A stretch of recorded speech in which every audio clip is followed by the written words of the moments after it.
better solutions for all the people in our community.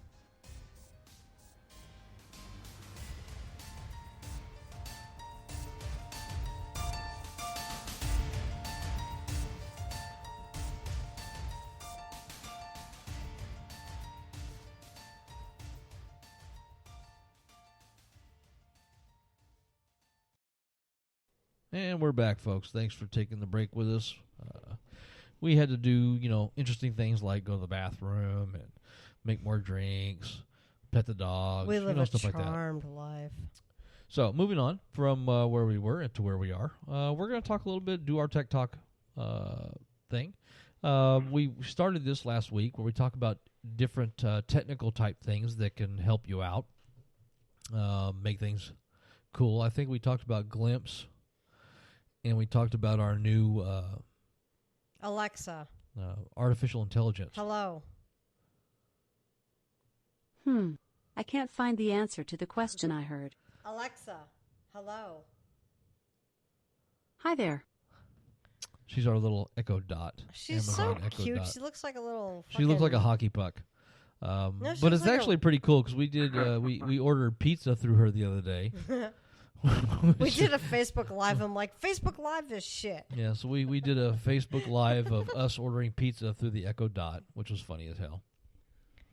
That's actually really cool. As long as you have a Wi-Fi connection, you could be out in the middle of nowhere and be like, oh, I need to flip the ribs. And then you can tell her to like set the timer for 10 minutes or to play music or ask her what the weather is, what the meaning of life is.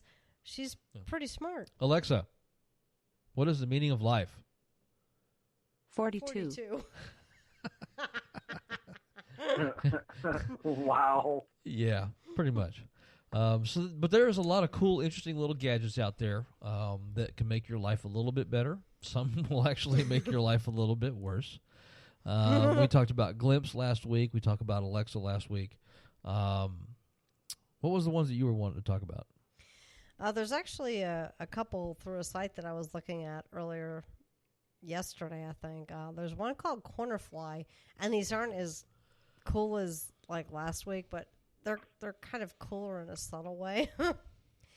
Cornerfly is like a simple overlay app. You know how sometimes you like open up an app and say your iPhone or your Android has kind of got like rounded screens and whatever you're looking at has like a square screen or whatever. It sounds kind of weird, but it kind of changes the display of how you look at things. You can actually customize things per whatever application you're wanting to look at. It sounds super geeky, but this is Tech Talk. So I was looking at it, and I'm like, oh, that's actually pretty cool. And I like anything that actually is versatile enough to be either Android or iMacs now. Apple iPhone. Apple iPhone. I'm not an Apple person. iMacs. Oh my God. But the other one that I actually thought was actually pretty awesome is called Smart Drawer, and it basically uses an algorithm to organize all your smart apps. You know how you like have your little screen with all your little apps on it, and it looks all like jacked up and shit. This basically, it's like you can replace your app drawer, which is it sounds so geeky, but anyway, it's basically a different way to display everything so it's more organized and it makes it easier for you to find stuff. So if you have like a billion things on your start screen, you can actually find them all easily without having to search and swipe and do all this shit. So Cornerfly and Smart Drawer, and I can actually, if anybody wants the link, I can actually send the link. It doesn't sound fascinating, but if you look at the actual displays and the little videos, it's actually pretty cool. So I hope that wasn't a total waste. That was a total waste. Fuck you. Wow, I've been given the F off. Yoo-hoo! No. Every little bit of tech things that we can come up with to make things better for people is good. Now, one of the things that we've decided over the past week or two is that Amazon.com is both heaven and hell.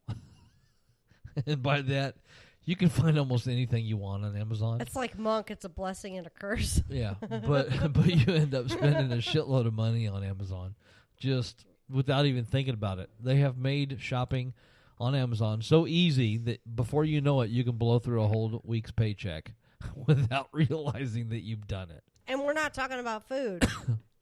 We're not? Oh, that's right. They don't have much shit. food on there. Let's backtrack. One of the coolest features that I wanted to say about Smart Drawer, I actually glossed right over it. You can actually like hide unwanted apps or protect apps. Like if there's something that you don't want somebody else to see, you can actually protect it with your finger or a pin. So like Tumblr? Yeah. So you could like hide it. So like if you're not smart enough to actually have a lock code on your phone and people can actually just get in there and start rummaging around, you can actually kind of make it invisible unless you use your fingerprint or a code. Well, that's helpful. I think that's actually kind of cool. Yeah, that's nifty. Right? That way you can hide your porn. Right? Just don't have a shortcut. God, people are so lazy. Yeah, well, you know. So yeah, there's a lot of other interesting things out there, app-wise, that you can find. For those of you that use Androids, I think it's usually the Play Store app or the Play Store app on your phone that lets you get stuff like that. Google Play. Oh, I just got an email. I just heard. But anyway, so some of the other interesting tech things that you can do, or no, let's switch back to Amazon. Oh, I was going to say, yeah, there's cool ones like levels and mirrors and. Oh yeah, we've got. I downloaded the Compass app, which is it looks like an old analog compass. That's and awesome. then there's the level app where you can actually put your phone on a flat surface and it looks like a level, like an actual bubble level, which is kind of cool. As a quick, it's not completely accurate, but at least it's in the ballpark. For reference only. Yeah, it's for reference only. So that's pretty cool. And then, of course, you got all of your productivity apps that you can get, like your Office apps and your word processing apps and stuff like that. I haven't really seen anything interesting this week that is just like, said, wow, that's cool. But I haven't really been looking. I've been dealing with other technical difficulties right at work. Well, they have converters too. So like my job actually entails taking measurements in millimeters and inches. Sometimes you actually need to do a conversion. So you can hop online and you can actually punch your number into a conversion, or you can actually get the app for your phone where it's like, okay, it's 3.48 millimeters. What the fuck is that in inches? And I mean, it does it for you without you having to actually do the conversion. I mean, it's not difficult, but if you don't know how to do it, then it's nice to know that you're actually doing it right. Well, I wouldn't go there. That doesn't always work.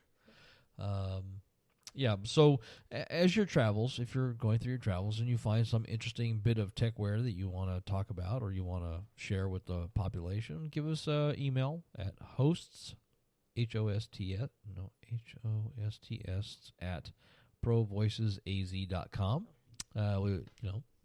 Or you can always call in and talk about it. Our call-in number is... Take note.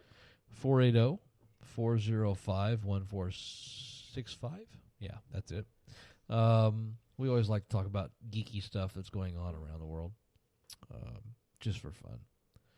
But yeah, either email us or you can call in during the show and we can talk about, any kind of tech things that you want to bring up. Well, that filled in about 10 minutes. Yeah, I know that was very woo. So here's kind of a question to throw out there to the folks listening in. Does anybody actually read books anymore? I mean, actual books. I'm not talking about ebooks or Kindle or any of that kind of crap. But does anybody actually read a book? To, like, sit down.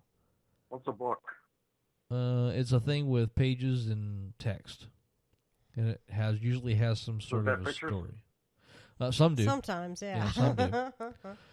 But it's just, I have a kind of a library. I'm sitting here staring at two bookshelves full of actual books. And it occurs to me that I just don't think people actually take the time anymore to just sit and read. Is it because they don't have the time to actually not multitask? I mean, we listen to audiobooks on our way to and from work. Well, yeah, but that's just because we don't like commercials on the radio. No, I mean, I totally get that, but I mean, think about it. To read a book, that's all you can do at that time. Whereas if you're listening to an audiobook, you could be doing like if you're like anything. laying in bed before it's time to go to bed and you're trying to wind down and stuff like that, and you sit and kind of lay and read a book for a little while. Or, in the morning, you want to just relax for a bit, you pick up a book and you read a few chapters. Doesn't anybody do that anymore? Or is it just me? I mean, can people do that? Do people actually know how to read? well, that could be a It's a tough lost art. question. Let's not go there. But I mean, seriously, I love curling up with a good book. But yeah, it's like one of those things where it's like, oh, okay, I'm not really comfortable, and I have to turn the page, and I'd rather just kind of sit there all curled up in my snuggie. Well, and you have a Snuggie? Really? Seriously, you're going to go there? hint. No, Okay. I need one. For those of you that don't know what a Snuggie is, don't ask. Don't I'm look it up on the just internet. You will fucking be kidding. embarrassed. Okay? They are just one of those things. Oh, I know something we can talk about. Ooh. Safety corridors. Oh, fuck them and their stupid Arizona has holes. decided to create some safety corridors around the state. We have a 4-mile safety corridor at the I-17/Interstate 10 stack that goes all the way to the 202-51 interchange. It's about 4 miles. We have another safety corridor that starts at about the 101 and goes for 13 miles to the 202 on the east side. There's a safety corridor. We found one when we went to Kingman on I-40 between the 93 out and in the middle Kingman. of fucking nowhere. Yeah, it's in nowhere, but hey, let's put a safety corridor. Now, the idea with the safety corridor is that it's strict enforcement. So if you're going 1 mile over the speed limit, they will pull you over. You're doing anything unsafe, They your will pull you ass. over, and it's also a double fine. Okay? So that's the whole idea behind the safety corridor. So here I am driving down to 60. I've got the cruise control set and the GPS validating 65 miles an hour, which is the speed limit. I've got people honking at me and flying by me like nobody's business in the safety corridor. I'm like, we're going to get fucking shot because you're following the law. Speed the fuck up. It's like, you make a safety corridor and you tell people, oh, it's strict enforcement, blah, blah, blah, zero tolerance, and then you fucking don't even enforce And it? then the cops are flying by you at Oh yeah, we 80 had two fucking miles we had an two hour. Mesa police officers on motorcycles fly by us at 80 miles an hour. No lights on or anything, but they're keeping up with traffic It's like, in the thanks, safety corridor. Thanks for enforcing but not following. I want to see some of these assholes getting busted while we're being law-abiding We had- citizens every morning, every afternoon, and these people are just flying past us, bitches putting on their makeup, people fucking doing their Facebook honking whatever. at us. Well, there was one guy that stayed behind us for like 5 miles. Oh, this just guy. flashing his lights at us because we were in the carpool lane because there's two of us and we're actually in a carpool. So we're driving down the road. We're doing the speed limit. We're like right on the speed limit, and he's behind us and he's flashing his lights at us. And it's like, go around. I mean, if you're in that big of a hurry, surely you can go around. So finally, after about 5 miles, he goes around and then he slows down. And he slows down to about 35 miles an hour on the freeway. Douchebag. So I slow down too, just because I'm not going to give him the satisfaction of me flashing my lights at him and honking and all that other crap. And we leave way early just in case. Just in case there's like douchebags like that get in our way. And finally, he realizes that I'm not playing his game, and so he speeds up and takes off. He really sped up. I mean, he took off like a shot. Yeah, it was like you just wasted 15 minutes of your trip to work or wherever you were going just because you wouldn't change lanes and go around me. Moron. You fucking idiot. But yeah, so where is that going to happen? When are we going to see some of that? When are we going to see some actual enforcement of the law, the current laws? I mean, we seem to be able to create a whole bunch of new laws all the time, but nobody ever wants to enforce the ones that are in place. So, yeah, it's kind of a pain in the butt because, I'm like everybody else. I try to, we drive 40 miles each way to and from work. And, 75 miles an hour gets us home faster and gets us to work faster than 65. But when it's the law, and you really should kind of, try to pay attention to that. But if they're not going to enforce it, then why do they even bother? Why do they bother making all these signs and all this other crap? And then they installed all these posts at the 60/10 interchange. Oh, my God.